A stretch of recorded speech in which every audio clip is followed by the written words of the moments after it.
It's hard to believe it's been almost a quarter of a century since the trial of the century. O.J. Simpson found not guilty for those 1994 murders in Brentwood.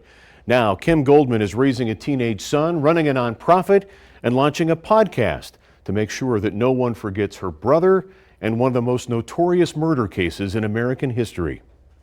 Kim Goldman says this is only her second visit to Las Vegas since O.J. Simpson was paroled from a Nevada prison 2 years ago for a sports memorabilia ripoff at Palace Station in 2007. It's rough. It's rough. I'm very much on edge. I know the area he lives in, but it's very nerve-wracking because I'm kind of looking around and wondering where he's going to pop up, and that was quite frankly how it was when he was in Los Angeles too. Goldman now runs a nonprofit helping teenagers. I run a nonprofit organization called the Youth Project. I provide mental health to teenagers, and then I launched a podcast a couple of weeks ago. So I'm doing busy. Kim says she will never have closure in her brother's murder. This is my life, and some days I'm better at handling it, and some days I'm not. But the podcast, Confronting O.J. Simpson, is a form of catharsis.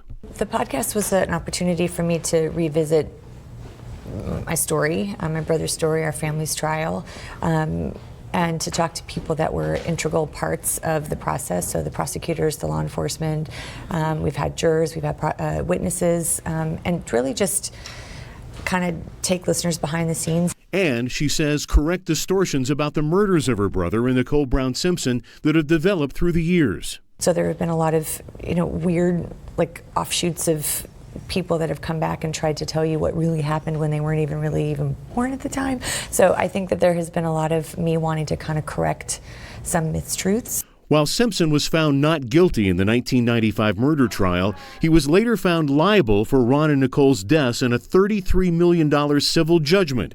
Goldman says Simpson still hasn't paid, but it wasn't about the money. He has a lot of opportunities where he can shuffle money around or put it where he needs to, or hide it, or live off of his pensions and never have to honor the judgment. But for us, it was just about having it in writing that he was liable for Ron and Nicole's death. Kim Goldman says she resents people accusing her of launching the podcast to make money from her brother's murder and the notoriety of the trial. She's quick to point out that she runs a nonprofit. So to her, she says it's not about the money. She hopes to continue it into a second season to give others a chance to share similar stories. Back to you guys.